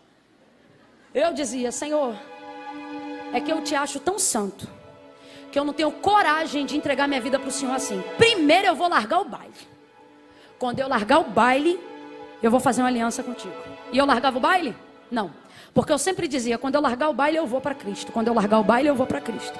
Aí um dia o Senhor disse para mim, vem para mim do jeito que você está. E eu te garanto que você não vai mais ser dependente do baile. E verdade, foi o que aconteceu. Nesse dia da noite, que eu já tinha plano de ir pro baile depois do culto. Você acha que tu é ruim? Por isso que eu tava de camisete, de bermudinha e de tênis. Porque eu pensei, quando o culto acabar, eu vou pro treva. Naquele dia eu não fui pro baile. Depois eu não fui pro baile. Depois não fui de novo. Depois me arrumei para ir, mas não fui. Depois combinei com as meninas de ir, mas também não fui. Depois fui para casa da minha avó para combinar com a minha prima de ir, mas não fui. Na 8ª vez não fui. Na 9ª vez eu passei pela praça onde estava o baile. E minhas amigas perguntaram, Camila, nunca mais te vi no baile. Eu falei, tô na igreja, saiu do nada. Já era, a notícia se espalhou. Aí eu falei, agora eu não posso mais. Porque agora se eu for pro baile vai todo mundo dizer, tu não estava na igreja? Aí lascou-se. Deu tudo certo. Tem dado até hoje. Só que eu entendi naquele dia porque Jesus disse, vinde a mim todos vós que eis. Porque como você está não define quem você é, só define como você é. Por isso você pode vir do jeito que você está. Quando eu disser 3, você que sabe, ninguém vai pegar na mão de ninguém. Camila, sou eu. Quem olha aqui pra mim me vê cara de crente, jeito de crente, mas eu sei que eu tô fora. No 3, você vai vir pro meio agora. O meio é bíblico, não é aqui no altar não. No 3 você vai levantar a mão. Tá bom? 1, a igreja ajuda em oração aqui. Comece a orar. 2, Camila, sou eu. Eu preciso hoje fazer uma aliança com o Senhor. 2,5, prepara para adorar o Senhor, gente. Você não resolve ir lá e vem cá. Porque Jesus disse, sem mim, nada podeis fazer. Camila, mas e os rolos que eu tô? Levanta a mão, tu e os rolos. Nós vamos apresentar tudo diante de Deus hoje. O que importa hoje é a sua aliança. Primeiro o reino do céu e a sua justiça. E essas coisas vão ser acrescentadas. Camila, mas eu tô com 10 gramas de um bagulho aqui que eu tenho que resolver ainda hoje. Vem você, o teu bagulho. Se o fornecedor estiver aí, pergunta se ele quer também, Jesus. Porque ele veio para todos nós. 2,45, Camila, ok, sou eu. Você sabe que é você? 3, levanta a mão direita para o céu que nós queremos orar por você. E necessário foi a levante Cristo levante a mão, fique de mão estendida. atravessar a Samaria, 2, 3, pois junto à fonte 4, 5, de 6, 7, Jacó 8, 9, 10, uma mulher 11, 12, encontraria. 13, 14, 15. Jesus lhe disse, 15. dá-me de beber. E a mulher, sem nada entender, pois na verdade ele estava ali para lhe saciar. E a alma dela? A alma tão sedenta de justiça, a alma tão cansada e tão aflita. Mas Jesus sabia. Jesus sabia a condição daquele pobre coração. Mas ao invés de condenar, ele escolheu lhe dar perdão e abençoar.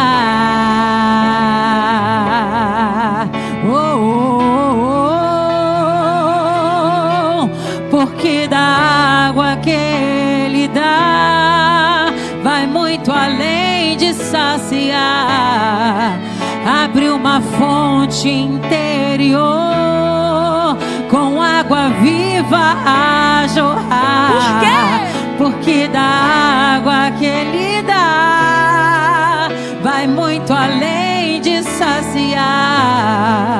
Abre uma fonte interior com água viva a jorrar.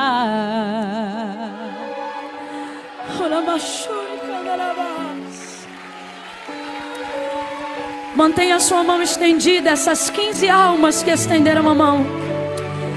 Agora a igreja pode levantar a mão também. Pai, no nome de Jesus, como ministros de uma nova aliança e sacerdotes de uma nova geração, como igreja do Senhor constituída aqui na terra, nós te pedimos, Pai, no nome de Jesus, cumpre o que tu disseste que faria quando tu disseste que tudo que dois de nós ligássemos na terra seria ligado no céu. Hoje nós ligamos o perdão dos pecados dessas pessoas. Nós ligamos a inscrição dos seus nomes no livro da vida. Nós ministramos sobre elas 15 vezes mais. Nós ministramos sobre elas a alegria. Alegria, alegria, alegria, alegria, alegria, alegria, alegria, alegria, alegria, alegria, alegria, alegria, alegria, alegria, alegria. A alegria da salvação. A paz que excede todo entendimento. Nós declaramos que hoje elas estão no meio e chegarão ao final. A nova Jerusalém do Senhor, recebe elas na tua presença e glorifica, glorifica, glorifica o teu nome nesta tarde, em nome de Jesus. Meu Deus, é muita alma, gente.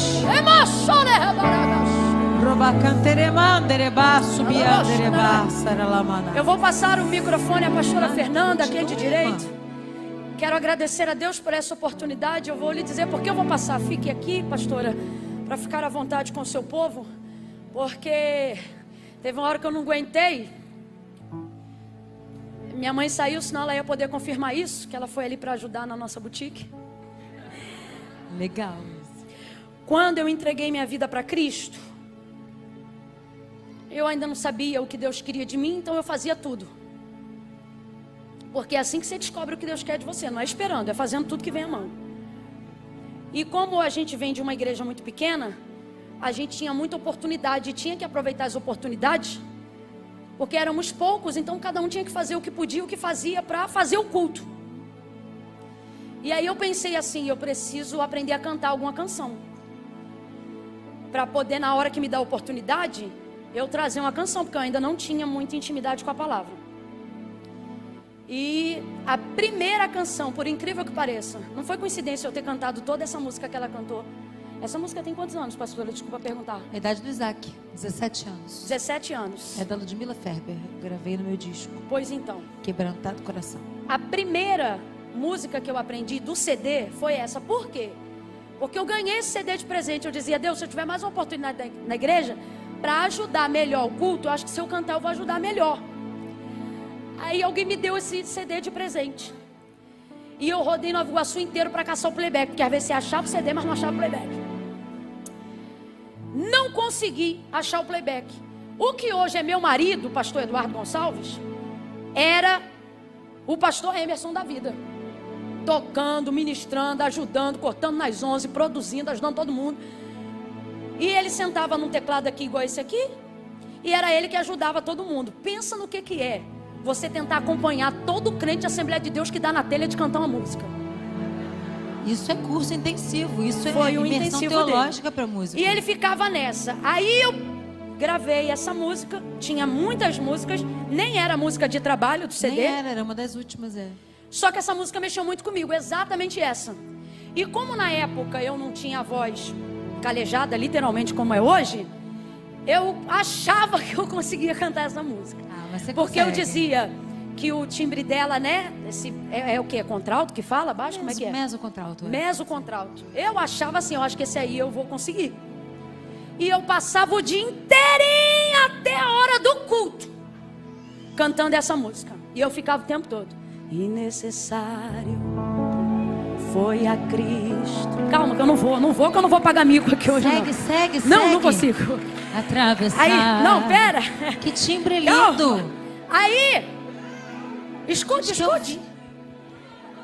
Aí eu não consegui o Nova Iguaçu. Aí eu dizia, não consegui playback, se eu tiver oportunidade eu vou cantar avulso. E nesse dia foi o dia que eu dei maior trabalho pro meu marido.